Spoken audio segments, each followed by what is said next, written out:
Salut tout le monde, j'espère que vous allez bien. Aujourd'hui dans cette nouvelle vidéo, j'aimerais un peu vous parler d'un sujet que je parle pas forcément souvent. C'est une personne membre de mon Instagram qui m'a follow, qui m'a parlé un petit peu de ça au niveau de la force. Et du coup, je me suis dit que ça pourrait être intéressant de vous en partager toutes les techniques pour pouvoir prendre de la force, ce qu'il faut faire attention, pourquoi il faut faire attention et comment s'y prendre pour pouvoir gagner de la force. C'est ce qu'on va voir dans cette vidéo. Donc si vous avez bien aimé cette vidéo, n'hésitez pas à mettre un like, ça peut être hyper sympa pour m'encourager aussi, à mettre un commentaire sur comment vous trouvez cette vidéo. Enfin, je répète souvent les mêmes choses parce que c'est vrai que c'est important, parce que le fait que vous mettiez, que vous aimez bien, que vous aimez pas, que vous m'insultez pas, etc. Ça me permet moi de savoir ce qui est bon, ce qui est pas bon et ce qui permet de vous aider, parce que c'est vraiment l'objectif de cette chaîne. Donc n'hésitez pas du coup aussi à vous abonner si ça vous a plu et à rejoindre la communauté des super humains. La communauté des super humains, c'est quoi? C'est une personne qui devient plus musclée, plus souple, plus endurant, plus fort et surtout qui développe un mental de leader, de numéro 1, un mental qui va concrètement réussir l'impossible et surtout dans le milieu grâce au sport, va réussir l'impossible aussi dans ta vie. Bref, si ça t'intéresse de recevoir un pack de formation, tu as la petite fiche qui vient d'apparaître là ou le premier lien dans la description. Tu vas pouvoir recevoir un pack de formation via Facebook ou rejoindre directement la communauté des super humains et suivre la méthode des super humains. Tu as 3 jours offerts au prix de 1 €. Donc si ça peut t'aider, c'est le cadeau que je te fais. Bref. Alors déjà, quand tu essaies de prendre de la force, ce qu'il faut que tu comprennes, c'est que il y a deux catégories de personnes qui vont regarder cette vidéo. Tu as les catégories de personnes qui sont débutants, qui veulent gagner du muscle en même temps de la force, et tu as la personne qui, on va dire, était peut-être intermédiaire, voire même un peu plus intermédiaire plus et qui veut gagner de la force. Donc déjà pour la première personne qui est un peu débutant et qui va à la salle depuis 2-3 mois et qui veut gagner de la force, ce qu'il faut que tu comprennes, c'est que dans une moindre mesure, il faut déjà que tu aies une masse musculaire, que tu développes une masse musculaire. Quand tu fais des entraînements de musculation, surtout si tu fais ça depuis 2 ou 3 mois, on peut pas dire que tu as commencé à avoir des gros résultats, comment je pourrais dire ça, que tu as atteint une certaine limite, que tu stagnes, etc. Si tu stagnes au point de vue musculaire, c'est que déjà tu as une mauvaise méthode d'alimentation ou d'entraînement. Et du coup, il faut déjà que tu comprennes qu'il faut que tu prennes de la masse musculaire pour avoir de la force. À côté de ça, il faut aussi comprendre que la musculation, en règle générale, tu portes des poids, donc forcément, et tu progresses sur les poids, donc forcément, tu gagnes de la force et tu prends de la force. Donc, il ne faut pas brûler les étapes. Si tu commences à faire de la muscu ou tu commences à faire du fitness ou quoi que ce soit, de la boxe et tu t'entraînes avec un peu de muscu, etc., ce qu'il faut que tu comprennes, c'est que inconsciemment, tu développes déjà de la force en faisant des entraînements classiques de 8 à 12 répétitions, 3 ou 4 séries. En clair, les entraînements de muscu classiques, tu développes déjà ta force. Donc, évite de te concentrer sur ce que tu vois souvent sur internet, sur du 3 répétitions, 6 répétitions, 5 répétitions, même voire 1 répétition ou faire du 5 x 5. Si tu veux gagner de la force, concentre-toi déjà à développer de la masse musculaire et en faisant ça, tu vas développer du muscle, forcément, et tu vas aussi développer ta force et par la suite, tu vas pouvoir faire ce que je vais te dire maintenant si tu es un intermédiaire plus. Donc vraiment, mon premier conseil, c'est si tu débutes, n'essaye pas de forcément faire des entraînements vraiment type force, concentre-toi à développer de la masse musculaire. On va dire concrètement plus ou moins arriver déjà si tu fais 1m80, d'arriver soit à 80 kg ou 75 kg, plus ou moins sec, si tu arrives à 12-13% de body fat, là tu vas pouvoir commencer à travailler ta force, mais sinon tu as encore pas mal de muscles à prendre. Bon, après c'est qu'un point de vue à ce niveau-là, mais moi je te conseille de faire du muscle parce que tu feras du muscle, tu développeras ta force aussi et par la suite tu travailleras vraiment ta force. À côté de ça, si toi maintenant tu es un intermédiaire, plus et tu souhaites quand même développer ta force pour une raison X ou Y, simplement pour te faire kiffer au point de vue des fesses, au point de vue des perfs, si tu as envie de changer un peu ta routine, moi ça m'est arrivé de vouloir faire de la force. Déjà la première chose qu'il faut que tu comprennes, c'est que tu vas forcément fatiguer ton système nerveux et ça risque déjà de te fatiguer énormément dans tes entraînements, donc il faut que tu le saches. Donc il faut que ton alimentation soit adaptée, c'est-à-dire bouffe comme un porc à côté. C'est-à-dire ne fais pas attention aux calories, bouffe et là tu vas pouvoir faire des entraînements de sport. À côté de ça, il faut du coup que tu te concentres sur plusieurs types d'exercices. Le but pour moi, ce que j'ai envie de te partager dans cette chaîne, donc toujours c'est mon avis, c'est ma façon de faire. Les gens me suivent parce qu'ils aiment bien ma façon de penser ou ma façon de faire. Il y a des gens qui vont dire faire autre chose, tant pis. Mais ce que j'ai envie de te dire, c'est que évite les une répétition. Une répétition, concrètement, ça ne te servira à rien de faire une répétition de squat à 130 kg si c'est ta première fois. C'est pas ça qui va être intéressant dans la vie de tous les jours ou pour développer ta force. Moi, si j'avais un conseil à te donner, c'est concentre-toi sur du 3 à 6 répétitions si tu souhaites développer ta force.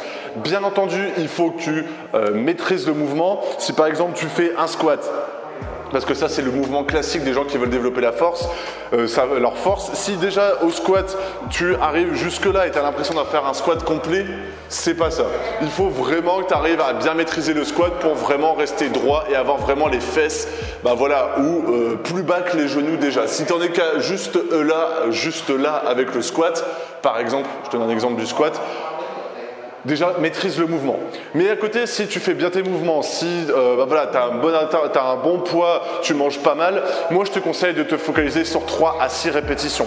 Ensuite, la force, toujours, c'est un truc que je viens de penser là, c'est sur des gros mouvements. Va pas commencer à faire le kéké de la salle de sport, à arriver avec une barre de curl où tu mets 2 poids de 20 de l'autre côté ou un poids de 10, un poids de 5 ou un poids de 20 et un poids de 5 et à commencer à faire du curl comme ça sert à rien. Fais ça sur des gros mouvements du type des tractions, du type du soulevé de terre, du type des dips, du type du développé couché, du développé militaire à la barre. Fais ça, ou sur du hip thrust, fais ça sur des gros exercices déjà.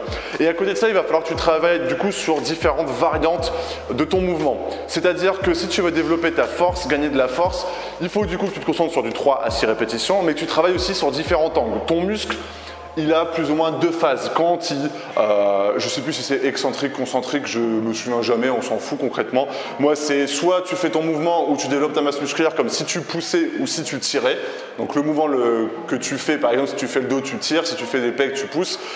Il faut que tu travailles ce mouvement et en règle générale, en 99% des cas, tu travailles comme ça. Mais il faut aussi que tu travailles sur l'inverse de ce mouvement-là. Si par exemple tu fais du développé couché, il faut que tu me vises parce que si tu te regardes à côté. Mais du coup, si tu fais du développé couché, comme moi je l'ai rappelé alors, j'adore ça, ça l'a stressé. Quand tu fais du développé couché, il faut aussi que tu travailles par exemple sur ta phase négative. C'est-à-dire que si tu fais que du développé couché où tu dois juste pousser tes 100 kg en 3 reps, c'est bien. Mais aussi, il faut que tu travailles ta force sur la phase concentrique, négative, moi j'appelle ça comme ça, parce que ça fait quand même la moitié de ton mouvement. Si tu n'as pas de force à ce moment-là, forcément tu vas perdre de ta puissance, tu vas perdre de la force à ce moment-là. Donc quand tu fais tes entraînements, focalise-toi par exemple sur du 3 séries en phase où tu pousses par exemple pour du développé couché et 3 séries où tu travailles ta négative. Et une autre séance, tu fais que des exercices de poussée en 4 séries et la semaine d'après tu refais ça 3 en poussée, 3 en négatif. Même chose pour les tractions, même chose pour les développés militaires, même chose pour le squat. Parce que ça représente quand même la moitié de ton mouvement. Et si tu ne travailles pas ce mouvement-là, tu perds 50% de ton mouvement et du coup peut-être 50% de force.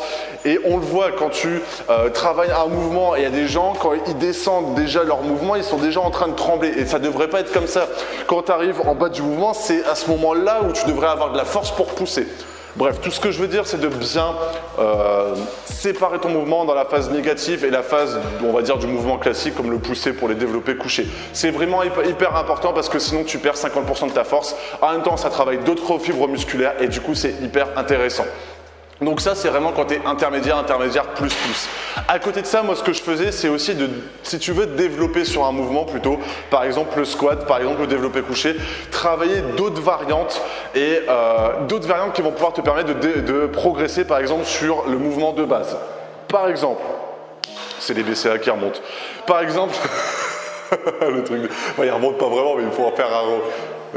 Bref, mais si tu veux faire par exemple du développé couché, putain, on n'arrête pas de se rapprocher du mur, il est chiant.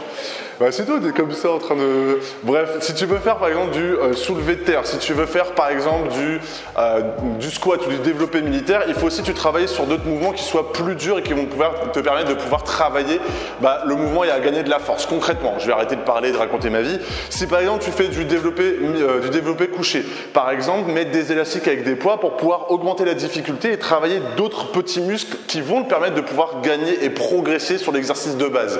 Même chose pour les squats. Moi, ce que je faisais, je mettais la barre à squat, je mettais les gros élastiques qu'on utilisait au CrossFit avec des kettlebells de 20 même jusqu'à 40 kg par côté.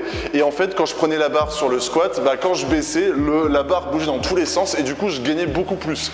Et du coup, sur le squat, après, quand par exemple, je faisais 3 séries comme ça et qu'ensuite je faisais 3 séries de squat avec le squat, c'était plus facile. Et du coup, inconsciemment, tu progresses beaucoup plus rapidement, tu travailles plein de petits muscles et du coup, c'est comme ça que tu progresses et que tu gagnes de la force. Parce que faut pas se leurrer, c'est pas tes pecs qui vont prendre de la force, c'est tout ton corps qui va se muscler, tous les petits muscles qui vont se muscler et qui vont te permettre de pouvoir développer ta force et du coup de progresser à certains mouvements.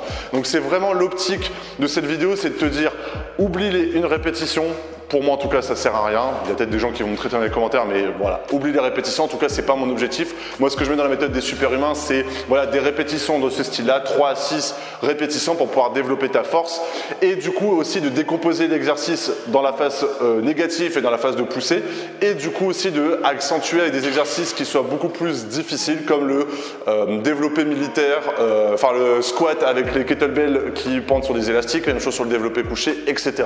C'est vraiment les choses qui vont pouvoir te permettre de pouvoir développer ta force et même progresser sur le fait de développer ta masse musculaire. Pourquoi? Parce que si tu gagnes plus de force, tu gagnes par exemple, je sais pas, tu gagnes 20-30% sur un exercice. Quand tu vas retourner sur du 10 à 12 répétitions, tu feras plus du développé couché à 60 kg, tu en feras à 70, 80 et du coup, on va dire que normalement, si on doit mettre dans la logique, tu vas forcément faire plus de masse musculaire parce que tu soulèveras plus lourd et du coup, tu devrais faire plus de muscles. Bon, il n'y a pas que ça qui rentre en jeu, il y a aussi la bouffe, etc. Mais c'est un peu l'idée que j'ai envie de te dire, c'est que si tu gagnes de la force en exercice, tu gagneras aussi de la charge sur la phase où tu veux faire de l'hypertrophie, faire du muscle et du coup, tu feras des meilleures perfs et du coup, tu gagneras plus de muscles. En tout cas, logiquement, c'est comme ça fonctionne et au moins, c'est beaucoup plus gratifiant parce que j'ai beaucoup de gens qui viennent me parler et me dire que j'en ai marre, je progresse plus au niveau des charges et ça les démotive et du coup ils arrêtent. Et le fait de faire des phases où tu gagnes de la force et du coup tu as des meilleures perfs après quand tu reviens sur des exercices ou des répétitions classiques, ça te remotive et du coup tu restes plus longtemps et du coup tu progresses. Bref, voilà, j'espère que cette vidéo t'a plu. N'hésite pas à mettre un j'aime si tu as bien aimé, si tu as pu apprendre quelques petits trucs, à mettre un commentaire sur si tu as bien aimé ou si tu n'as pas aimé, faut le dire aussi, à t'abonner et si tu veux recevoir ton pack de formation, c'est juste ici, tu vas le recevoir via Facebook où tu peux nous rejoindre directement dans le deuxième lien, tu as les 3 jours à 1 €. Voilà, je te souhaite une excellente journée ou une excellente soirée, salut!